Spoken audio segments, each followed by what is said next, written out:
Colega, você já teve aquele paciente que visualizou tua mensagem, ficou online, até digitou, mas depois sumiu? Não é que ele não tenha nem tempo para te responder, é que talvez ele não tenha motivo o suficiente para poder fazê-lo. Nesse vídeo de hoje eu vou te mostrar por que isso acontece, derrubar alguns mitos que travam a tua comunicação e entregar até o final uma forma, algumas mensagens prontas que você pode utilizar para aumentar a sua taxa de resposta de uma forma ética e sem fazer uma pressão indevida nos seus pacientes. Então fica comigo, porque se você aplicar o que eu vou te mostrar aqui hoje, a sua agenda vai deixar de depender apenas de sorte e passar a responder a um método comprovado. Agora, por que será que esse paciente ele te ignora, né? Geralmente existem três forças que estão operando ali ao mesmo tempo. A primeira delas é a fricção. É tudo aquilo que torna difícil de responder. Às vezes é uma mensagem muito longa, ou às vezes você está falando de um número desconhecido, um DDD de fora. Os horários em que você está entrando em contato, eles são ruins, ou é comum às vezes a secretária até mandar um áudio sem contexto nenhum, né? Do nada manda um áudio. A segunda coisa é o risco percebido por esse paciente, que é o medo dele cair numa venda agressiva. Às vezes ele perder a autonomia, você tem aqueles gatilhos muito agressivos, aquela forma de guru de falar, mensagens muito longas, e de às vezes até ter os seus dados utilizados sem o seu consentimento. E a terceira coisa que entra em vigor aqui vai ser a questão da relevância. O que é que eu ganho se eu responder agora? Qual é a vantagem de eu resolver isso agora? Às vezes aquela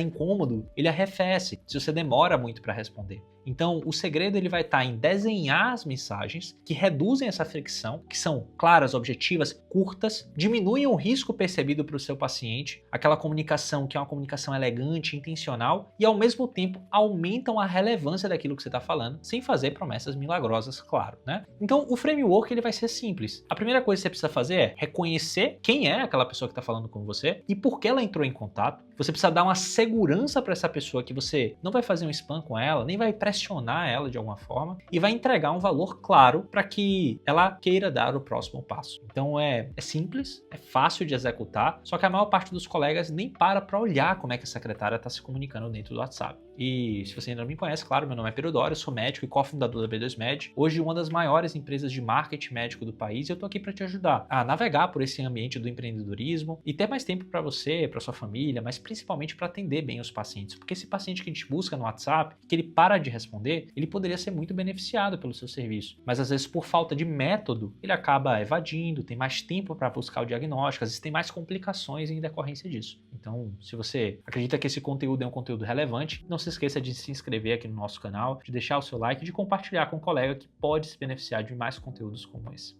Então, eis algumas coisas que você precisa atentar e até desconstruir. Primeira coisa que às vezes acredita-se é que as pessoas não respondem porque elas estão ocupadas. O fato dele estar ocupado não impede que ele responda quando a mensagem é mais simples, quando ela é útil, quando ela é respeitosa, mas impede quando é uma mensagem muito longa, muito confusa, genérica, né? O mesmo paciente que te ignora muitas vezes, ele responde rápido a outra pessoa. Então, é muito mais o que você fala, em que contexto, em que momento, do que a mensagem em si. A segunda coisa para você atentar é achar que o WhatsApp ele vai resolver tudo também. O canal, ele não vai corrigir uma mensagem ruim. Às vezes até o canal tá errado. Às vezes aquele paciente era melhor receber uma ligação. Às vezes era vantajoso você mandar um SMS, um e-mail. Às vezes você tentar um contato por outro lugar. Às vezes não é a melhor forma de você entrar em contato com aquela pessoa, mas é a forma como ela fez o primeiro approach para você. Não quer dizer que tudo precisa seguir. Eu gosto muito de ligação. Ultimamente ninguém mais tem ligado. Então isso abre uma oportunidade para que às vezes o paciente nem te atende, mas você faz uma ligação no WhatsApp, ele olha a mensagem que você mandou. Então às vezes você não utiliza como plataforma de comunicação, mas você utiliza como plataforma de resgate. A terceira coisa que você precisa olhar é que às vezes o gestor chega para a secretária e fala: não, você tem que insistir mais, né? Você tem que mandar mais mensagem, tem que fazer follow-up. Só que você fazer insistência, você ser insistente sem estratégia, você acaba incomodando a pessoa que está do outro lado. Então a cadência ela precisa ser de uma forma inteligente e com o consentimento da outra pessoa. Aí você está entregando cuidado. Agora, se você só está insistindo porque você quer mais faturamento, aí você está fazendo um desserviço a esse paciente. E por fim, é você achar que o problema muitas vezes está apenas na secretária. A secretária é lenta. Às vezes ela tem 1000 coisas para fazer no seu dia a dia e você não tem um sistema que você entregou para ela. Então, falta roteiro, falta apresentação do número. Você não sabe quais são as janelas de horário que o seu paciente mais te responde. Você não sabe quais são as métricas do seu negócio. E isso tudo faz com que você não tenha resultado.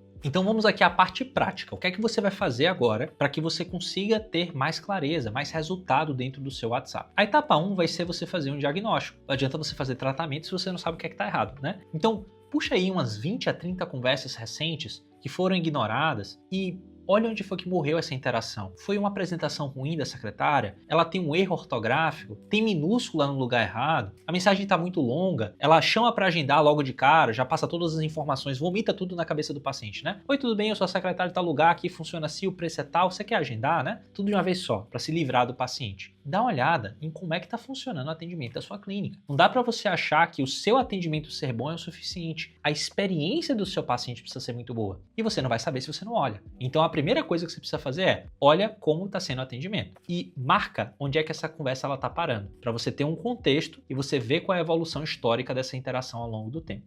Uma coisa muito importante para você reparar, eu já falei isso anteriormente, é isoladamente mais importante para uma conversa avançar no WhatsApp é tempo de resposta. E esse tempo de resposta ele precisa ser idealmente abaixo de 5 minutos. Por isso que hoje nós temos ferramentas de inteligência artificial que não atendem tão bem quanto o ser humano, só que tem uma conversão maior, porque elas são rápidas e porque elas estão disponíveis na hora certa. Então, é importante que você mapeie essa métrica, olhando, olha, o paciente mandou mensagem agora, em quanto tempo eu respondi? Se foi acima de 5 minutos, a chance de você estar perdendo o paciente ela é muito grande. A segunda etapa, muito importante, vai ser você fazer um ajuste desse canal. Então, entrando lá dentro do WhatsApp, no perfil de empresa, coloca uma foto de perfil bonita, edita seu perfil, deixa informações claras, a descrição, quais são os serviços que você oferece, quais são os horários de atendimento. Então, deixa uma mensagem de boas-vindas também boa, legal. Não aquelas automáticas, sem graça, né? Cheia de informação. Não é isso. Às vezes uma informação tipo, oi, tudo bem? Olha, meu nome é fulano. Eu sou atendente, eu sou secretário aqui do instituto ou da clínica tal. Começa pelo nome. Como é que se chama? Como é que eu posso te ajudar?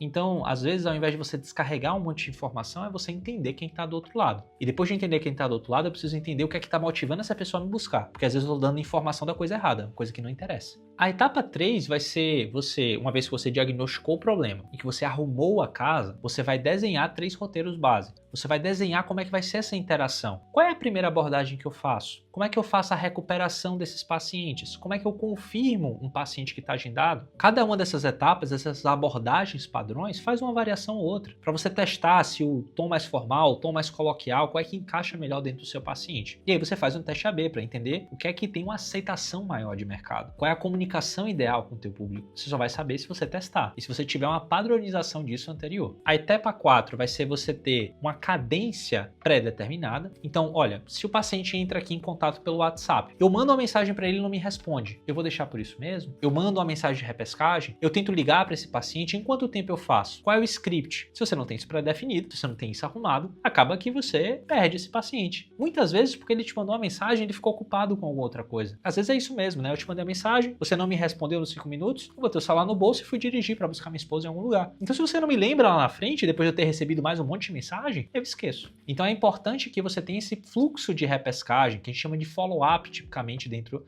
da internet. A quinta etapa vai ser, uma vez que você implementou isso tudo, então eu entendi o que estava o problema, eu arrumei a casa, eu criei os scripts, eu criei uma cadência para eu utilizar esses scripts, agora eu preciso medir. Eu preciso entender semanalmente qual foi o tempo médio da minha primeira resposta, qual é a taxa de resposta a cada um dos meus scripts, qual é o número de agendamentos, minha taxa de agendamento, qual é a minha taxa de comparecimento. Então eu preciso metrificar todo o meu sistema comercial para eu entender onde é que está a culpa da minha falta de faturamento. Você está aqui nesse vídeo hoje, muito provavelmente porque você quer ter mais pacientes no consultório, não é que você quer saber como é que você vai ser respondido mais fácil. Isso aqui vai ser um meio pelo qual você vai chegar até o fim. Então as pessoas geralmente elas estão buscando o fim. E como é que eu estruturo, quais são os pontos de checagem para eu entender se eu estou conseguindo ou não te levar até onde você quer chegar. E aí a gente vai ter uma etapa 6, que vai ser depois que a gente metrificou, que a gente entendeu como é que está funcionando, a gente fazer pequenas modificações de tom, fazer variações desse script, uma vez que eu defini quais são os caminhos melhores, eu fazer uma melhoria contínua. Então eu vou mudando o tom, mudo uma palavra, mudo uma abordagem, entendo o que é que funciona mais em cada caso. Às vezes mudanças simples geram bastante resultado. Às vezes um script para o outro, você muda uma palavra, uma pergunta bem colocada, às vezes tem 10, 15% a mais de taxa de resposta. Claro, 10, 15% relativo, né? Não é 10, 15% no total. Então, ótimo. Depois que a gente passou por essas etapas, qual é a arquitetura técnica que você precisa ter no seu funil para você conseguir rodar com consistência? Você precisa de 3 trilhos principais. O primeiro deles é captação. Ou seja, todas aquelas pessoas que chegaram, eu preciso ter uma forma bem estruturada para que essa pessoa ela chegue até mim. Como é que eu recomendo que você faça? Que você tenha uma apresentação breve da pessoa, qual é o nome da pessoa que está entrando em contato, de onde é que ela está falando, qual é a clínica que ela está falando, e que você comece perguntando quem é essa pessoa que está do outro lado. Essa aqui vai ser a primeira etapa da captação. captação. Uma vez que essa pessoa te devolve isso, você precisa saber qual é o motivo que ela procurou atendimento, né? Como é que eu posso te ajudar hoje? O que é que te levou a nos buscar? E aí você coleta esse motivo. Dependendo de quem você seja, qual é a sua especialidade, pode ser sensível perguntar isso e aí você pensa no que é adaptável, claro, à tua especialidade. Depois que a gente entende qual é o motivo de contato, a gente aprofunda para entender o que é que esse paciente está buscando. Ok, eu estou buscando atendimento de pré-natal, ok, mas o que é importante para você? Você já fez algum exame antes? É seu primeiro diagnóstico, né? Você acabou de descobrir que você está grávida, você já fez alguma coisa antes? Vamos aprofundar e entender o que é importante para essa pessoa. Uma vez que ela me traz o que é importante, aí sim eu vou explicar sobre quem nós somos, sobre qual é o método, quem é o profissional que vai atender. E aí eu entendo se aquilo ali é o que a paciente quer. Se eu tenho a opção de tratamento particular e por plano, eu tenho que explicar qual é a diferença entre as duas coisas. E esse aqui vai ser o meu primeiro funil de captação, em que a gente vai ter essas etapas bem definidas. Depois disso, a gente vai ter outro funil que a maior parte dos colegas negligencia, isso aqui é terrível, que é confirmação de agenda. Você ter falta não é sorte você ter falta, é falta de método. Você precisa saber quais são as pessoas que vão chegar até você. Você confirma com quanto tempo? 48 horas? Com 24 horas? Qual é a sua taxa média de falta? Qual é a sua taxa média de reagendamento? Então, esse funil aqui é super importante de você olhar, porque às vezes uma mensagem está muito crua, às vezes a mensagem ela não mostra para o paciente a importância dele estar lá. Então, fulano, tudo bem? Olha, estamos ansiosos pela nossa consulta com você amanhã às X horas. Gostaríamos muito de te ver para resolver o problema que já foi levantado. Algo nesse sentido, porque às vezes temos a agenda para amanhã às X horas. Confirma, não confirma, né? Não dá para ter uma mensagenzinha um pouco melhor construída para gerar uma experiência nesse usuário, nesse paciente de uma forma melhor? E por fim, a gente vai ter também um pós-consulta, que é o que muitos colegas também não fazem. Então, assim, o paciente foi. Você perguntou como é que foi a experiência dele na clínica, se foi legal, se não foi legal, como é que ele está depois dessa consulta, em quanto tempo você vai fazer isso? Você vai fazer um pós-consulta em 7 dias, em 30 dias? Você fez um procedimento, você vai fazer um follow-up, você vai acompanhar essa pessoa para que ela te indique mais e você consiga gerar mais demanda lá na ponta? Então, é importante que isso tudo esteja desenhado. Essa aqui vai ser a arquitetura básica. Você precisa de uma parte para captar, uma parte para confirmar e garantir comparecimento e uma terceira parte para que você tenha experiência do pós-consulta bem arrumado. Se você trabalha com procedimento, talvez faz sentido você encaixar uma quarta etapa que vai ficar entre a segunda e a terceira, que vai ser o aquecimento para fechamento. Então, você continuar mantendo o contato com essa pessoa para saber se ela vai fechar ou não. Se você passa um orçamento e você reza para a pessoa dizer sim, você está fazendo da forma errada. Você precisa ter método, precisa ter uma estrutura para isso também. Quantos pontos de contato, em quanto tempo, como é que isso vai funcionar?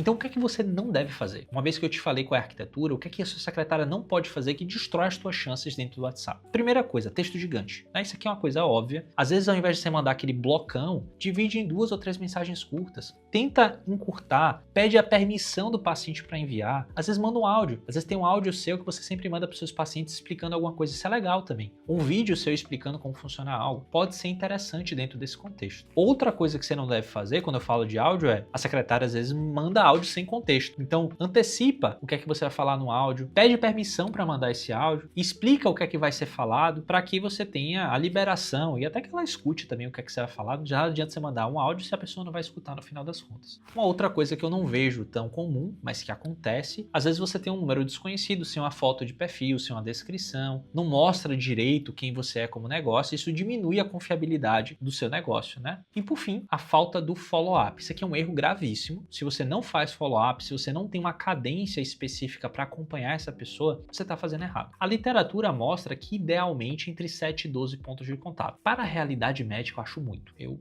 não acho que é muito adequado você ter 7 pontos de contato, 12 pontos de contato com o seu paciente, se ele não quiser agendar. Eu acho que ali 3 a 4, no máximo 5, eu acho que é uma quantidade muito boa se você diluir isso ao longo ali dos seus 30 a 60 dias. E eu quero fazer uma promessa para você que chegou aqui até o final do vídeo. Se esse conteúdo fez sentido para você, não esqueça de deixar seu like, mas eu preparei aqui um roteiro para você, um documento, um PDF, explicando como é que esse contato deve acontecer pela sua secretária. Se você chegar aqui nos comentários e escrever roteiro, eu vou pedir o teu Insta e eu vou te mandar por lá o nosso documento, o nosso PDF, para que você consiga ter acesso ao playbook de uma forma bem mais completa, onde tem orientações para essa sua secretária das melhores formas de você abordar esse paciente. E claro, se você achou que esse conteúdo gerou para você, não se esqueça de deixar seu like, de compartilhar com um colega que pode se beneficiar de mais conteúdos como esse. Um grande abraço e até a próxima.